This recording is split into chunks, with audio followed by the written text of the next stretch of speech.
ओडिशा राज्य आशाकर्मी संघ पक्षर मान्यवर प्रधानमंत्री और मुख्यमंत्री उद्देश्य जिलापाल को 7 दफा दाबी पत्र प्रदान। भारतीय मजदूर संघ द्वारा परिचालित ओडिशा राज्य आशाकर्मी संघर दीर्घ दिनर दाबी पूरण होइनथिबा जोगु केंद्र एवं राज्य आशाकर्मी संघर निष्पत्ति क्रमे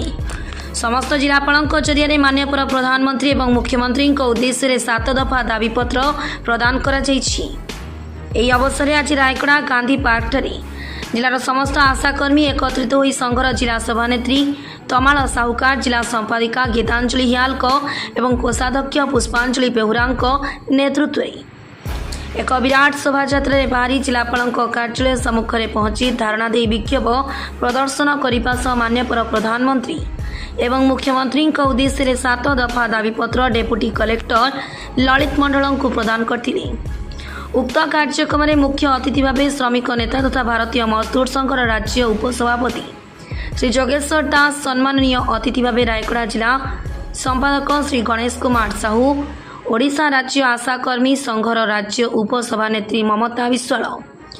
भारतीय मजदूर संघर जिला सभापति मोहन राव माझी, जिला सह संपादिका नेहा सिंह, अरुण कुमार लेंका, आनंद राव, सुंदर राव काटराका, आनंद राउल सह जिलार 11टी ब्लॉक 2000 ऊर्ध्व आशाकर्मी जोग देथिले। उक्त 7 दफा दाबी मध्य जातीय स्वास्थ्य मिशन को स्थायी करा जाऊ, आशाकर्मी मानकु सरकारी कर्मचारी भावे घोषणा करा जाऊ, जे पर्यंत सरकारी मान्यता दिया जाय नहीं सेमानकु मासिक 18,000 टंका प्रदान करा जाऊ,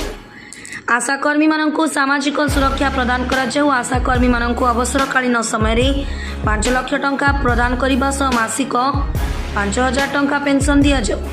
सबु पीएचसी सीएचसी आशा गृह निर्माण करा जाऊ, आशाकर्मी मानकु यातायात पई बिना सुधरे स्कूटी जोगाई देवा पई दाबी करा जायतिला।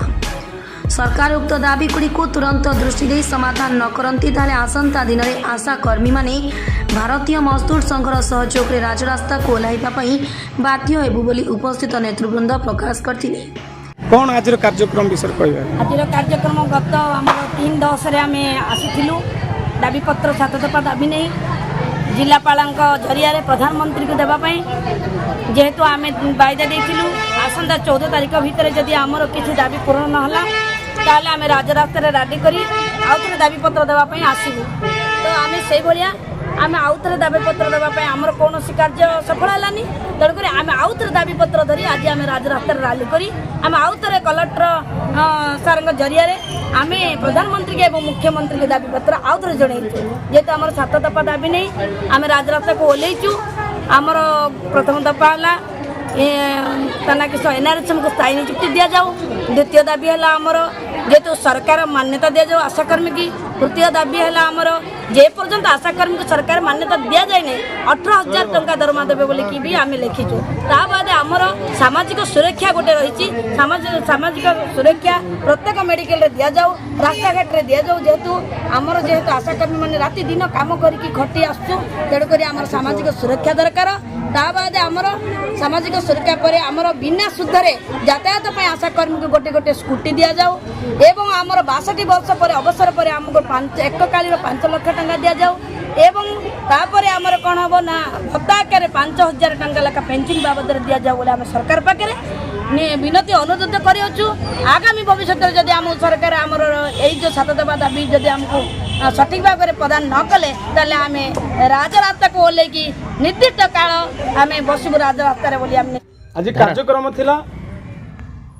भारतीय मजदूर संघ द्वारा परिचालित ओडिशा राज्य आशाकर्मी संघर दीर्घ दिन दाबी को नहीं दीर्घ 18 वर्ष काम करुवा शिशु मृत्युहार माँ मृत्युहार कमाइर मुख्य भूमिका नौथुवा आशा भौणी मानकर जो दीर्घ दिन दाबी थिला गत 24 वर्ष स्थायी सरकार तुम कौन प्रकार कथा शुणी नथिले वर्तमान नूतन सरकार आसचंदी तांको पाखे आम आज विनीत अनुरोध करने राज्य और केंद्र निष्पत्ति अनुसार निर्देश क्रमे आज रायगड़ा जिलापाल माने गांधी पार्क ठारू जिलापाल कार्यालय सम्मुखें पहुंची विक्षोभ प्रदर्शन करने सहित रायगड़ा जिलापाल को आम दाबी पत्र प्रदान करुँ। आ सरकार जदि आम दाबी गुड़ाक न शुणती ताहले आसंता दिन में आम राजरास्ता को ओह्लैवा बाध्य हबू। आ सरकार ही दायी रहे और जिला प्रशासन दायी रहे। ये दाबी मध्य मुख्य है आशा भौणी मान सामाजिक सुरक्षा प्रदान करने सरकार से सरकारी कर्मचारी भाव घोषणा करने एवं से जेते दिन पर्यंत सरकारी कर्मचारी घोषणा करा जायनि से मासक 18,000 टंका दरमा देवा एवं से रिटायरमेंट समय रे तांको 5 लाख टंका प्रोत्साहन राशि देवा एवं पेंशन हिसाब से मासक 5,000 टंका प्रत्येक मास देवा दाबी करने सहित एवं से आशा कर्मी मानक यातायात निमित्त बिना सुधर स्कूटी जोगाई देवा एवं सबू पीएचसी सीएच रे आशा गृह निर्माण कराई यही भाया 7 गोटी दाबी नहीं आज दाबीपत्र प्रदान करुँ एवं सरकार जदि आपत्ति दृष्टि न दियंती ताले आसंता दिन में आम राजरास्ता को ओह्लैवा बाध्य हबू आ कौन प्रकार अप्रीतिकर परिस्थिति सृष्टि हुए ताले सरकार एवं प्रशासन दायी रहे। आज आम प्राय आज को 18 वर्ष काल आशाकर्मी माने कार्य करि आसुछु जन्मरू मृत्यु पर्यंत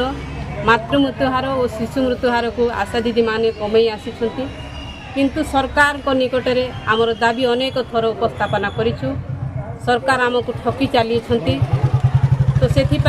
आज आम सरकार को निकट में 7 दफा दाबी देकी जहाँ आमको प्राप्य दौरान से प्राप्य आमर संतुष्ट जनक नुहे आमर परिवार को प्रतिपोषण करने निमंते ताहा यथेष्टकर नुहे तो से 7 दफा दाबी गुड़ाक होची एनएचएम को स्थायी नियुक्ति करा जाऊ आशाकर्मी मान को सरकारी मान्यता प्रदान करा जाऊ जे पर्यंत आशाकर्मी मान को सरकारी मान्यता प्रदान करा जाएनी मासिक 18,000 टंका वेतन दिया जाऊ आशाकर्मी मान को सामाजिक सुरक्षा जगाई दिया जाऊ अवसर समय एककालीन 5 लाख टंका प्रत्येक मासरे 5,000 भत्ता प्रदान करा जाऊ प्रत्येक पीएचसी और सीएस रे आशागृह निर्माण करा जाऊ और आशाकर्मी माने यातायात निमंते बिना सुधरे स्कूटी जोगाई दिया जाऊ बोली जदि एई दाबी आम जिलापाल जरिया आज भारत सरकार को पूरा सारा भारत रे जिलापाल ऑफिस रे आम भारत सरकार को और भारत सरकार को स्टेट गवर्नमेंट और सेंट्रल गवर्नमेंट को यही दाबी आम दौचु जदि से आमर दाबी को यथाशीघ्र समाधान न करती ताहले आगामी दिन में आम निश्चित भाव में जिलापाल ऑफिस सामने आम अनिर्दिष्ट काल आम धारणार बसी सरकार को आम दाबी आमर समाधान हेबा न हेबा पर्यंत आम एहीपरि भाव रायगड़ा जिलूर संजीव कंडाकरी रिपोर्ट ओडिशा खबर।